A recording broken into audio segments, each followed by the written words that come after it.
dami for this year. Hindi ko po ito pinakita. Ito yung purple cabbage. Yeah. Sinabi ko sa mga friends ko, pag hindi lang ako nakikita lately sa mga social media, instead of my time to social media, i-devote ko na lang yung time ko sa panalangin. Marami po kasi akong ipagpa-pray. Hindi lang po sa akin, sa asawa ko, kundi yung mga taong talagang kailangan that needs prayer. Alam ko po marami pong nagbibigay po sa akin ng messages. Kung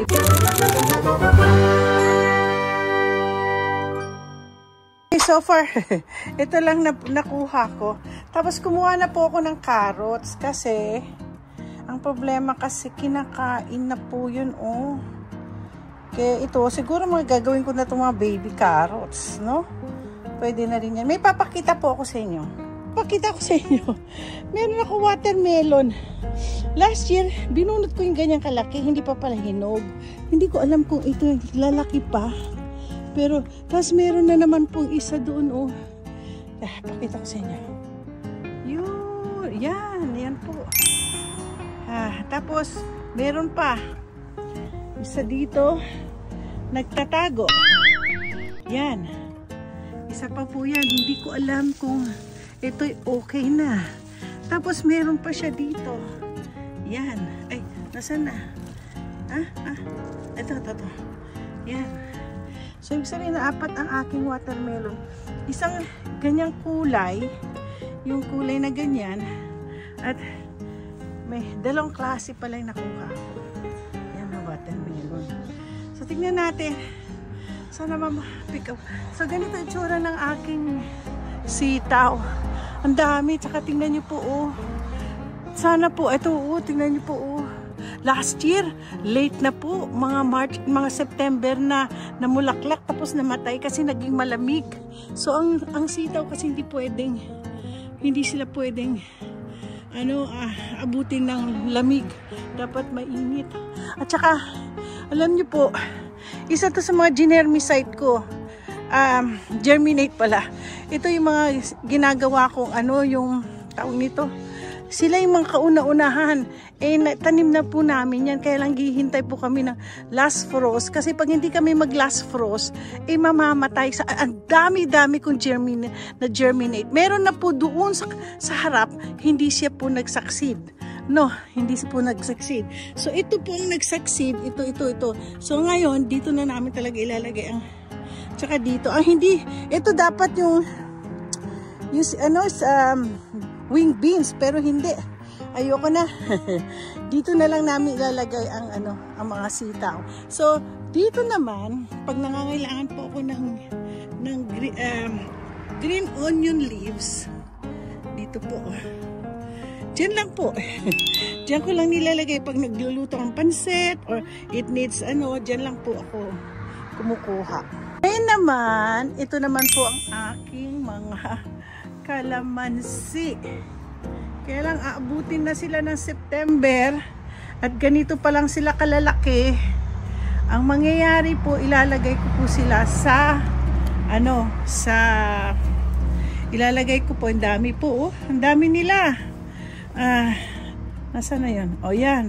Dami pa, oh. Yan. Saan pa yan? O yan. Dalagay ko po sila sa greenhouse para mainitan. Nakakatakot po kasi yung September sa amin kasi taglamig na. Ito naman.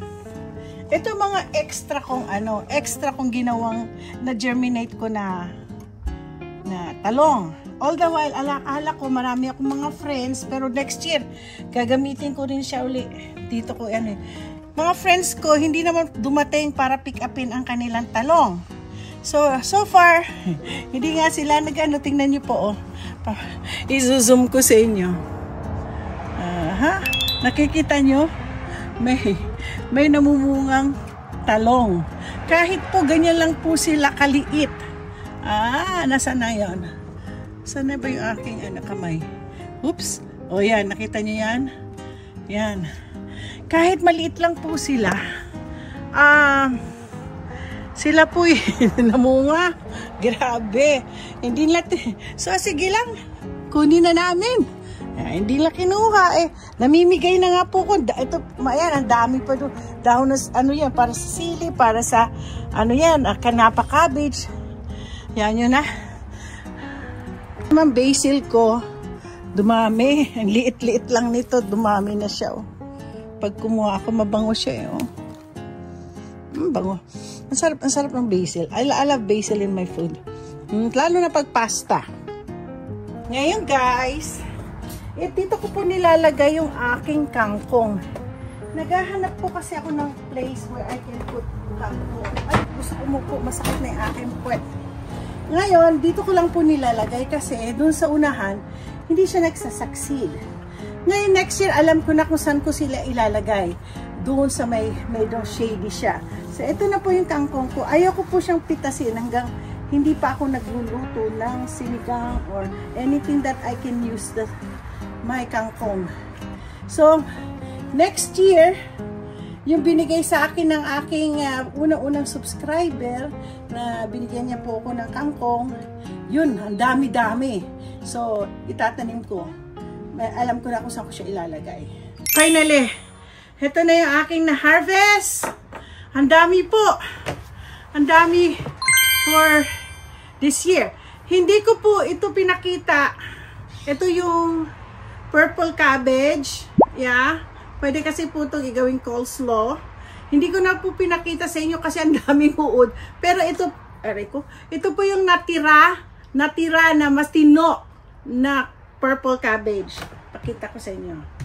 Now, of course, pinakita ko sa inyo yung carrots. So ba, pwede na ito makagawa na ako ng American salad. Ano? Tapos ito na lang. Last na po talaga ito. Last. Kanapa cabbage. Siguro magwa-white beans ako. Lagay ko muna dyan. Tapos, ang aking kauna-unahang kalabasa. Hindi po ako nakapagpalaki. Tingnan natin kung pwede akong gumawa ng ukoy. Tapos, ito po. Itong revelation. Ang aking kamatis. Dalawang klase. Isang pulang-pula na skin. Makinis ang skin at saka isang may parang apple. Ganda, no? So for sure, this coming September, end of September, pag marami na to, mag-harvest po ako at gagawin ko po silang salsa. Kasi last year, nagluto po ako, ginamit ko po silang salsa, ginawa ko silang pinang ko sa pasta, yon. Ngayon, ang cabbage ko, kahit na butas-butas na po siya, wala naman ang uod. Pero pwede pa naman siyang gawin pampansit. Ngayon, ito, for sure, gagawa ko ng, magva-vlog ako, corn chowder.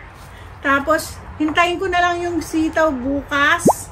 Baka meron pa. At nakita nyo naman, may ampalaya ako, tsaka talong, and green bell pepper. And for sure, magva-vlog ako ng, nakapagluto na ba ako ng dinuguan? Hindi pa pala, no? O yan. Para, ang dami. Yung mga kaibigan ko dyan sa Tacoma, baka gusto nyo ng Ngayon, ito po, medyo, dati nung mataba-taba ito, ngayon ang taba. Ang payat, skinny. Pero, na ako, marami pa po doon. Kaya lang, for sure, tawag nito, ito ang mailuluto ko, mag-food vlog ako. Lahat po ng ginawa ko ngayon, i-food vlog ko po ito. Para makita naman nyo ang katas ng aking ay! Naku! May uod. Ay, mapatay natin yung uod. Anyway, lalagay po natin dyan ang aking mga gulay. So guys, don't forget to like and subscribe. Ang tagal ko na po. Ay, bagong lahat. Hindi po ako nakakapag-live kasi po, aside from busy po ako ngayon. At the same time, sinabi ko sa mga friends ko, pag hindi lang ako nakikita lately sa mga social media, maliban sa vlogs, magva-vlog pa rin po ako.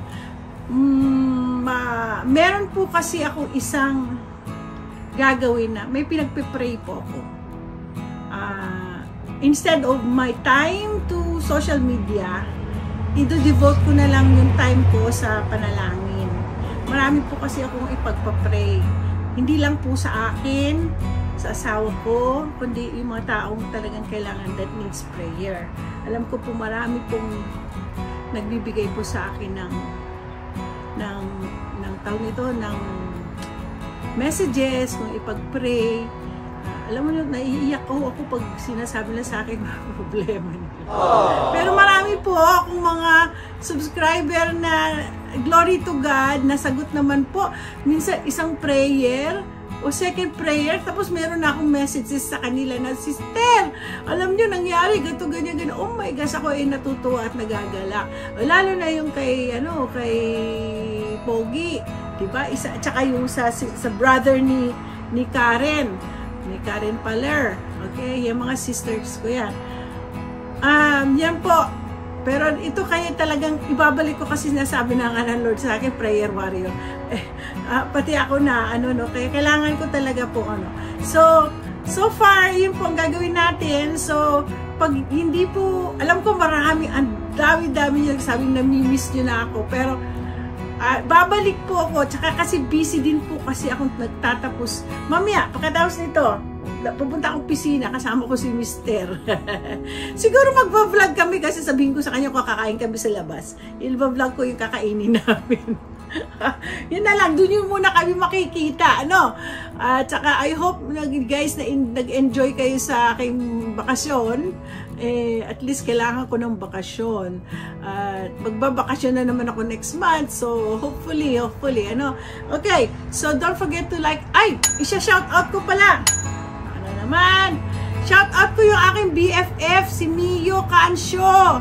Isama mo na yung asawa niyang si Miner. Si Mio at Miner Cancio, shout out dahil sila po ang mga secret subscriber ko.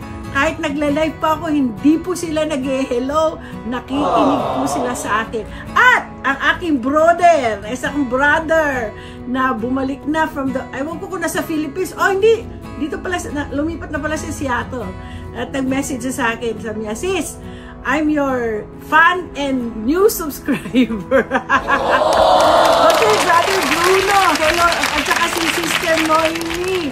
Sigurado enjoy kayo na naman dyan sa Seattle. Namimiss. Balita ko na bumalik kayo, nasa church kayo kahapon. So anyway, shout out kay Brother Bruno at saka kay Sister Noemi, ang aking BFF na si Mio and Miner Cancio. Okay, enjoy!